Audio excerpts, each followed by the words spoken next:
ओम शांति। अब तक हमने 3 वीडियो द्वारा ब्राह्मण जीवन में आने वाले 8 पेपर अर्थात ब्राह्मण जीवन में संपूर्ण संपन्न बनने के 8 कदम का इससे पहले 3 वीडियो द्वारा मनन किया। आज जो 8 कदम है उन कदम का अनुभव हम कैसे करें, हम किस कदम तक पहुंचे हैं उसे कैसे जानें, उसके लिए विशेष अनुभव कर सकते हैं। पहले कदम वाले का अनुभव होगा। कई पॉइंट के आधार से लगता है कि हमारे में आत्मा है। पहले कदम वाले को यह अनुभव होगा बाबा का ज्ञान सुनने पर। कई पॉइंटों के आधार पर ऐसा लगेगा कि हमारे में आत्मा है। और योग में पहले कदम वाली आत्मा को अनुभव होगा, मैं भगवान के साथ बात करता हूं, लेकिन मुझे उनसे कोई प्राप्ति का अनुभव नहीं होता। पहले कदम अर्थात पहला पेपर देने वाला जो ब्राह्मण बच्चा होगा उसे योग में यह अनुभव होगा कि मैं भगवान के साथ बात करता हूं, लेकिन मुझे उनसे कोई प्राप्ति नहीं होती है। ऐसे ही जब मुरली सुनेगा तो मुरली की कई बातें उसे अच्छी लगेंगी, तो कई बातें मुसीबत जैसी भी लगेंगी। ऐसा लगता है कि वही वही रिपीट होता है। यह अनुभव पहले कदम वाले को मुरली सुनने पर होगा। उसे लगेगा कि मुरली में कई बातें अच्छी हैं, कई बातें मुसीबत हैं, और उसे यह भी अनुभव होगा कि मुरली रोज रिपीट होती है।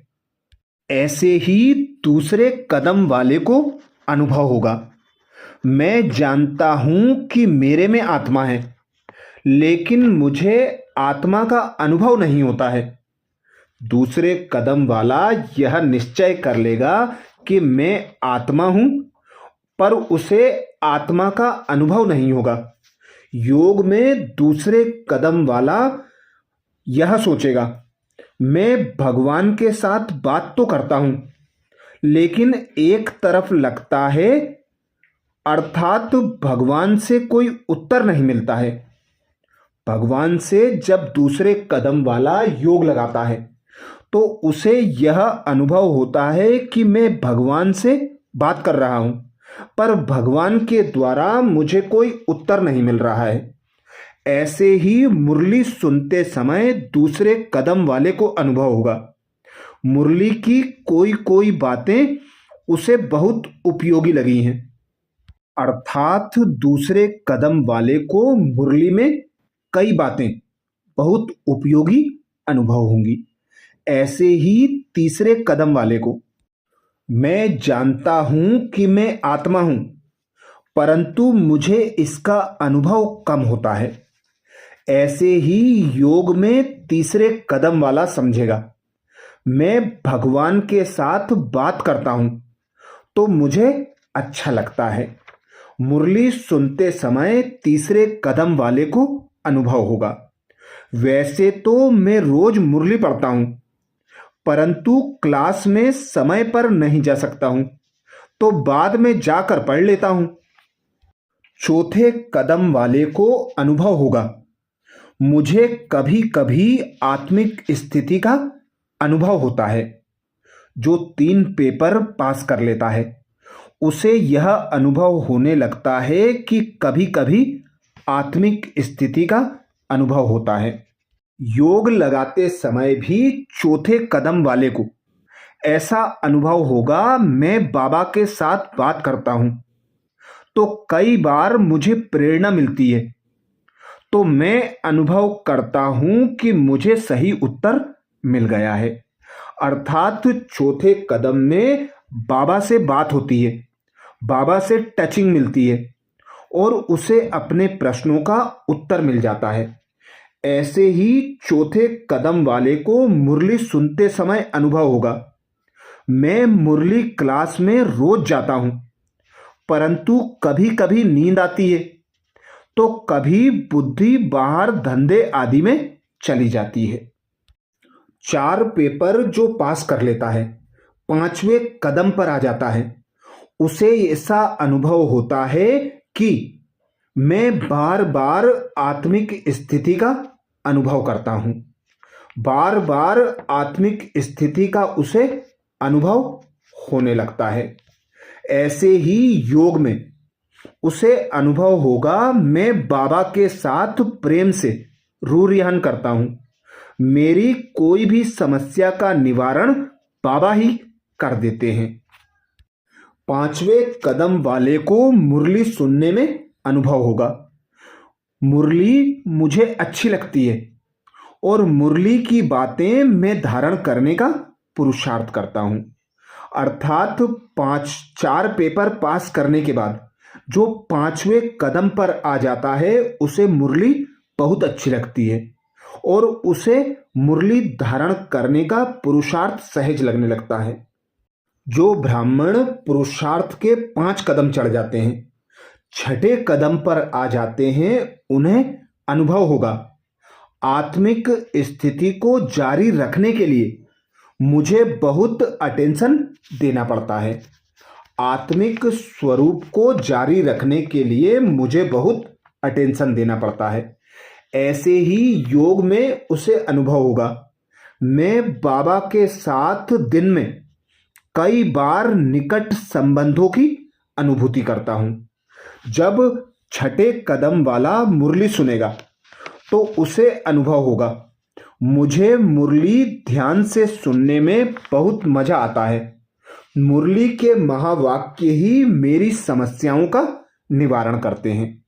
ऐसे ही 7वें कदम पर जो पहुंच जाता है, उसे अनुभव होता है, मैं आत्मिक स्थिति में ही रहता हूं, लेकिन कभी कभी कई परिस्थितियों में शरीर का भान आ जाता है। ऐसे ही योग लगाते समय 7वें कदम वाले ब्राह्मण को अनुभव होगा, मैं बाबा से सहजता से बात करता हूं, मेरी जिम्मेवारी बाबा उठाते हैं, ऐसा मैं अनुभव करता हूं।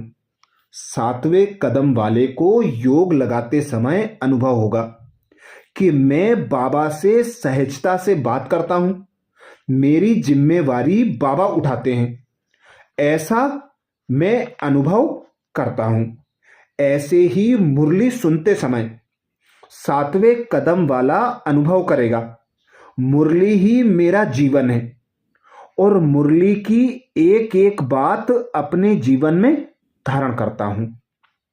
8वें और अंतिम कदम पर जो ब्राह्मण पहुंच जाता है, उसे अनुभव होता है, मैं निरंतर आत्मिक स्थिति में स्थित रहता हूं। योग लगाते समय भी उसे अनुभव होगा, मेरे श्वासों श्वास में बाबा ही बाबा है, बाबा विश्व की सेवा करने के लिए मेरे साथ बंधायमान है। ऐसे ही जब 8वें कदम वाला मुरली सुनेगा तो उसे अनुभव होगा, मैं मुरली को सुनता नहीं लेकिन मुरली को पीता हूं। पूरा दिन मुरली के ही महावाक्य मेरी बुद्धि में गूंजते रहते हैं। मुरली सुनने पर 8वां और अंतिम कदम जब ब्राह्मण बच्चा चढ़ जाता है तो उसे अनुभव होता है, मैं मुरली को सुनता हूं, मुरली को पीता हूं। पूरी मुरली के ही महावाक्य मेरी बुद्धि में दिन भर गूंजते रहते हैं।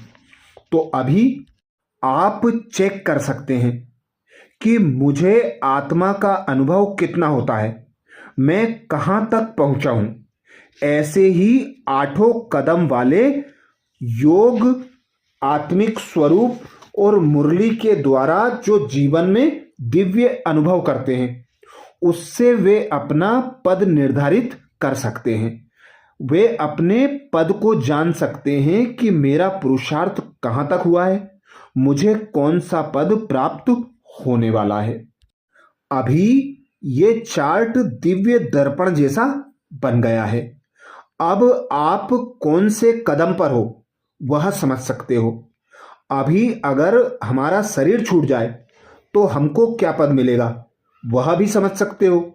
पुरुषार्थ का मार्ग और मंजिल दोनों क्लियर हैं।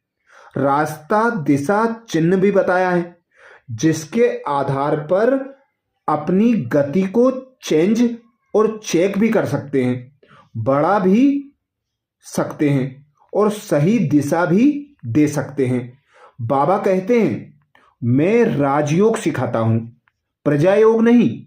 यदि बच्चे अपनी यथाशक्ति पद पा लेते हैं, जैसे महाराजा का श्रृंगार अलग होता है और साधारण प्रजा का श्रृंगार अलग होता है, तो हम पहले अपना स्थान फिक्स करें, फिर वही श्रृंगार धारण करें।